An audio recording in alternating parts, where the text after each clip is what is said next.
Hello दोस्तों, स्वागत है आपका हमारे चैनल पर। और आज हम देखने वाले हैं इग्नू के कोड पीपीएससी 101 के मोस्ट इंपॉर्टेंट क्वेश्चन। तो अगर आपने पूरे साल भी पढ़ाई नहीं की है तो आप बिल्कुल सही वीडियो पर आ गए हो। इस वीडियो को आखिरी तक देखने के बाद आपको दूसरी और वीडियो देखने की कोई जरूरत नहीं है। तो इस वीडियो को हमने दो पार्ट्स में बनाया हुआ है। तो ये इस वीडियो का पार्ट 1 होगा, तो वीडियो को एंड तक जरूर देखें। तो फर्स्ट क्वेश्चन है हमारा, राजनीतिक सिद्धांत का मानक दृष्टिकोण। तो दोस्तों ये बहुत इंपॉर्टेंट क्वेश्चन है। अगर आप प्रीवियस क्वेश्चन उठाकर देखोगे तो ये कई बार रिपीट हुआ है क्वेश्चन, तो ये जरूर देख लें। मानक दृष्टिकोण राजनीति में क्या होना चाहिए, इस पर जोर देता है। नैतिकता, मूल्य, न्याय और आदर्शों पर आधारित होना चाहिए राजनीति हमारी। इसकी मुख्य विशेषता है मूल्य आधारित स्वतंत्रता, न्याय, समानता, ये सब हमारी राजनीति के अंदर होने चाहिए।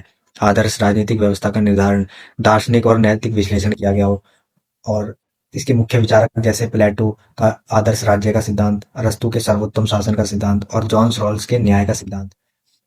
तो इसकी कुछ आलोचनाएं भी हैं, जैसे अत्यधिक आदर्शवादी, व्यवहारिक जटिलताओं की कमी, मापन का अभाव। अब हम सेकंड क्वेश्चन की तरफ बढ़ते हैं। तो हमारा सेकंड क्वेश्चन होगा लोकतंत्र, चुनाव एवं प्रतिनिधित्व। ये भी काफी इंपॉर्टेंट क्वेश्चन है। तो सबसे पहले ये समझते हैं लोकतंत्र क्या है। जनता का शासन, भागीदारी और प्रतिनिधित्व। यानी लोकतंत्र का मतलब ये होता है जिसमें जनता अपना शासन, जनता स्वयं शासन करती है, जिसमें जनता चुनाव के जरिए अपना प्रतिनिधित्व चुनती है। और लोकतंत्र की नींव स्वतंत्रता, समानता, जवाबदेही। चुनाव के महत्व क्या है। प्रतिनिधि चुने जाते हैं, इसमें जो प्रतिनिधि है वो हम स्वयं चुनते हैं। शांतिपूर्ण सत्ता का परिवर्तन, जनता की इच्छा का प्रतिबिंब, यानी जो भी नेता वगैरह हम चुनते हैं वो अब जनता की सब इच्छा के द्वारा ही होता है। प्रतिनिधित्व के प्रकार, क्षेत्रीय प्रतिनिधित्व, अनुपातिक प्रतिनिधित्व, कार्यात्मक प्रतिनिधित्व और विचारात्मक और वर्णनात्मक प्रतिनिधित्व। अब हम थर्ड क्वेश्चन की तरफ बढ़ते हैं, जिसमें राजनीतिक सिद्धांत का पुनरुत्थान। तो दोस्तों ये भी काफी इंपॉर्टेंट क्वेश्चन है। ये भी कई बार रिपीट हुआ है। प्रीवियस ईयर क्वेश्चन आप लोग अगर देखेंगे तो ये आपको दिखेगा कई बार रिपीट हुआ है। तो पुनरुत्थान के कारण क्या कहते हैं। व्यवहारवाद की सीमाएं, नव व्यवहारवाद, ज्ञान मानवता के लिए, मानवाधिकार, न्याय, लोकतंत्र में नई बहस।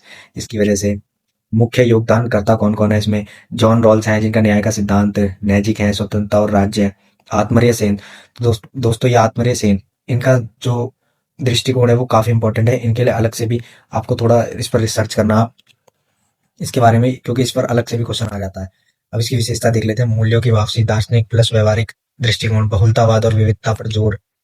अब हम फोर्थ क्वेश्चन को देखते हैं। उत्तर आधुनिकतावाद, प्रमुख विचार, लियोटार्ड। आपको इस पर अलग से भी क्वेश्चन दिखेगा।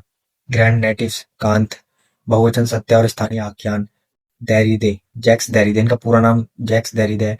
डिकंसंट्रेशन का सिद्धांत दिया इन्होंने। अर्थ स्थिर नहीं, इनकी कोई व्याख्या मतलब कोई खास ऐसी व्याख्या नहीं है। इनका जो अर्थ है वो स्थिर नहीं है। फूको, इनका पूरा नाम है मिशेल फूको। पावर नॉलेज का संबंध, सत्ता सत्य का निर्माण करती है। अन्य विचारक, कुछ अन्य विचारक भी हैं जैसे जैमसन, उपभोक्तावादी पूंजीवाद, बोद्रियार। फिफ्थ क्वेश्चन की तरफ बढ़ते हैं। नारीवाद एवं विचार। दोस्तों ये काफी इंपॉर्टेंट क्वेश्चन है। नारीवाद के बारे में आपको जरूर पूरा पढ़ना है। आपको इसके बारे में थोड़ा आप अलग से रिसर्च करना। नारीवाद की 3 लहरें थी, आपको ये भी आपको पता रखना है।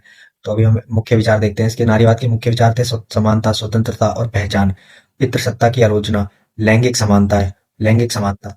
नारीवाद के प्रकार कौन कौन से थे। उदारवादी नारीवाद, उग्र नारीवाद, मार्क्सवादी और समाजवादी नारीवाद, अंतरवादी नारीवाद। निष्कर्ष, नारीवाद सामाजिक परिवर्तन का प्रमुख सिद्धांत है। महिलाओं के अधिकार, सम्मान और स्वतंत्रता पर जोर देता है ये।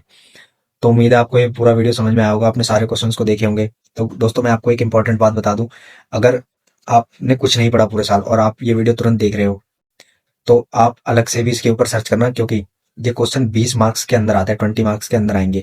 तो आप इतना सा याद करके जाओगे तो आप ज्यादा नहीं लिख पाओगे, जिससे आपको कम मार्क्स मिलेंगे। तो इसके लिए आप थोड़ा अलग से भी सर्च करना। और जिन लोगों ने पहले से थोड़ा बहुत पढ़ रखा है तो उनके लिए वन शॉट हो सकता है। तो हम इसका सेकंड पार्ट में और इंपॉर्टेंट क्वेश्चन लेके आएंगे एग्जाम से पहले।